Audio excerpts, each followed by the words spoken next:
박재혁, 부산 사람이다. 부산진보통학교와 부산공립상업학교를 졸업하고 부산화사전기회사 전차차장으로 있었고 외관에서 무역상회의 고용인으로 일하던 중 1917년 6월 주인으로부터 자본금 700원을 얻어 상해로 가서 무역업에 종사하다가 1918년 6월 귀국하였다.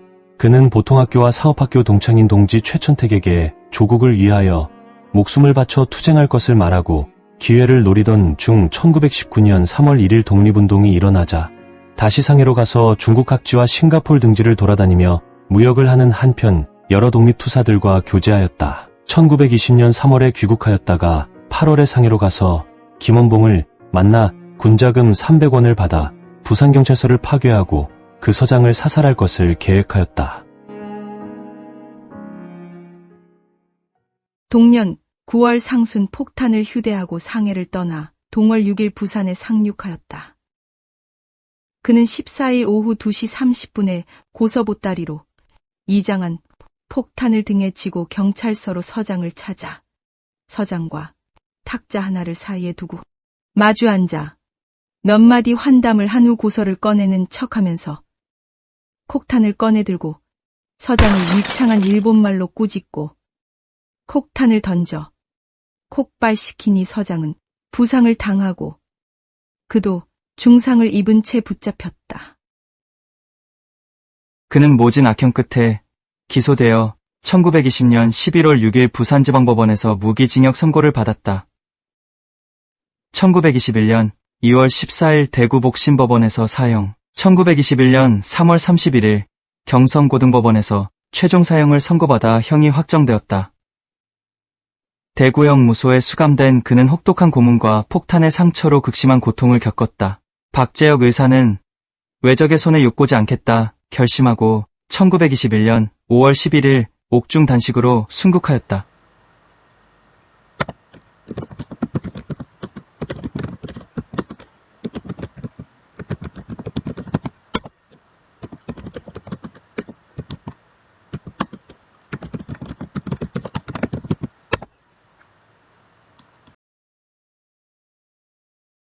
월 10일 날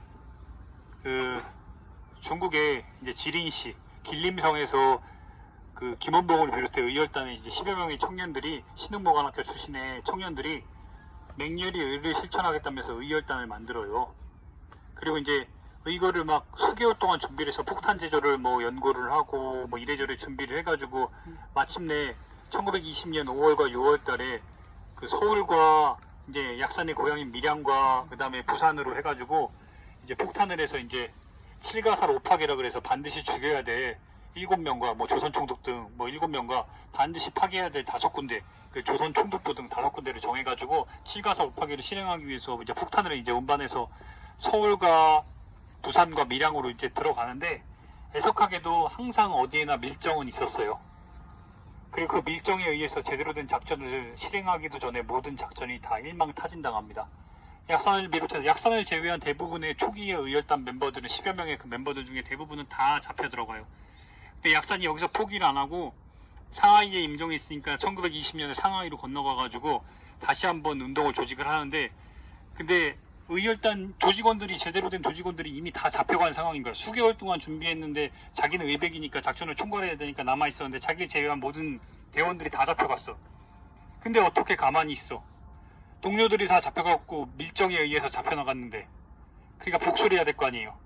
그때 이제 부산 출신의 이 댕기머리 소년 싱가포르에서 무역업을 알고 인삼을 팔았던 이 댕기머리 소년을 불러요. 몇 월 며칠까지 초의 부름에 첫 번째 부름에 응답하라는 의열단의 강령이 있거든요. 그거에 맞춰서 불러 상하이까지 오라고.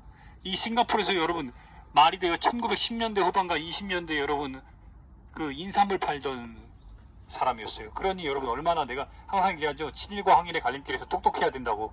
당시에 얼마나 부산상고를 나왔는데 얼마나 명민했는지 알겠죠. 싱가포르에서 여러분 외국에서 인삼과 홍삼을 팔던 사람이에요. 그러니 언어적으로 얼마나 뛰어났겠어요. 일단 기본적으로 식민지 상태였으니까 일본어를 할 수 있었고 싱가포르 여러분 중국의 영향권, 화교의 영향권이 있으니까 중국어로 해야 되고 그리고 싱가포르 유럽의 그 기착지 중에 하나니까 여러분 프랑스어, 당시 국제 외교였던 프랑스어도 좀 해야 되고 그리고 영국, 미국어, 영어도 좀 해야 되고 조금씩 언어적인 감각이 상당히 뛰어났다는 일본어는 상당히 잘했고. 근데 이제 그렇게 장사를 하고 홍삼을 팔던 이 상반이 초의 부름에 응답해야 하니까 상하이로 가가지고 약산을 만난 거예요. 근데 약산이 여러분 이 사람을 만나가지고 명령을 내려. 우리 동지들이 다 잡혀갔으니 복수를 하시오. 근데 여러분 이 명령의 스킬이 이 임무의 난이도가 그냥 일반 정도가 아니야. 안중근처럼 몰래 가가지고 여러분 이토를 이렇게 총 3방을 쏴서 죽이라, 유니사처럼 가가지고 폭탄, 물통형 폭탄을 던져라, 이 정도 수준이 아니에요. 당시에 그 부산경찰서장이 자기 고향이 부산이니까 부산경찰서장에게 가가지고 부산경찰서장을 죽이되 어떻게 죽이라 그래? 그 부산경찰서장을 만나서 네가 죽어야 될 이유를 알리고 나서 죽이라 그래요. 명령이 여러분. 그러니까 몰래 가서 죽이는 그런 수준이 아니야. 부산경찰서를 타격을 해야 되는데 부산경찰서에서 자기의 지사들 여러 의열단 대원들이 다 잡혀갔으니까 이를 알리고 나서 네가 죽어야 될 이유를 알리고 나서 죽이라고 하는 거예요. 근데 내가 항상 얘기하죠. 지사들이 똑똑해야 된다고. 여러분 물건을 팔려면은 어떻게 해야 돼요? 사람들의 니즈가 있어야 되는 거 알아야 될 거 아니에요. 여러분 싱가포르에서 홍삼이 잘 팔렸던 이유는 당시에 1920년대까지도 중국이 여러분 뭐에 항상 휘청휘청거렸어요. 중국이 망한 이유가 결정적인 게 뭐예요? 아편이에요. 근데 아편에 여러분 특효약으로 알려진 게 뭐예요? 홍삼이에요. 그러니까 홍삼 장사를 여러분 거기까지 가가지고 한 거예요.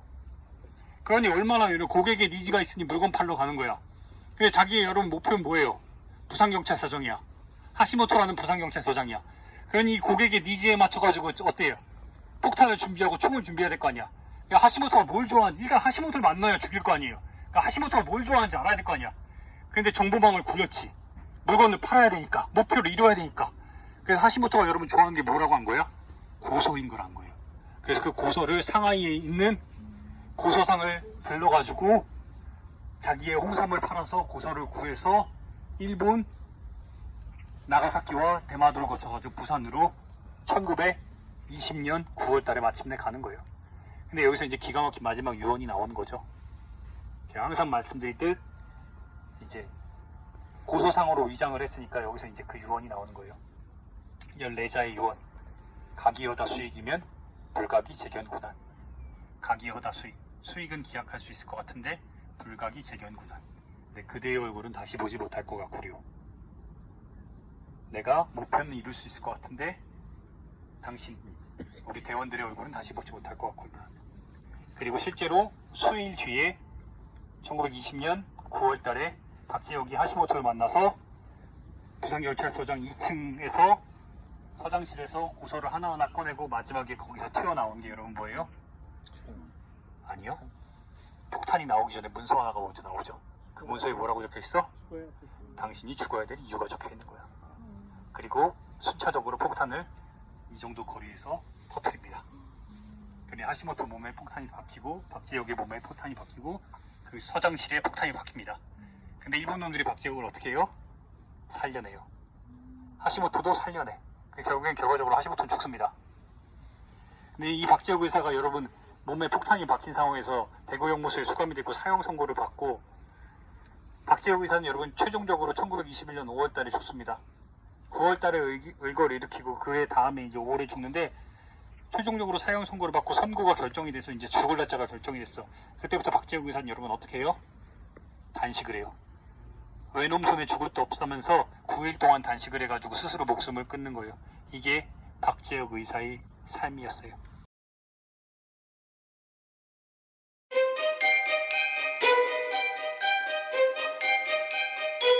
자유란 우리의 힘과 피로 쟁취하는 것이다. 결코 남의 힘으로 얻어지는 것이 아니다.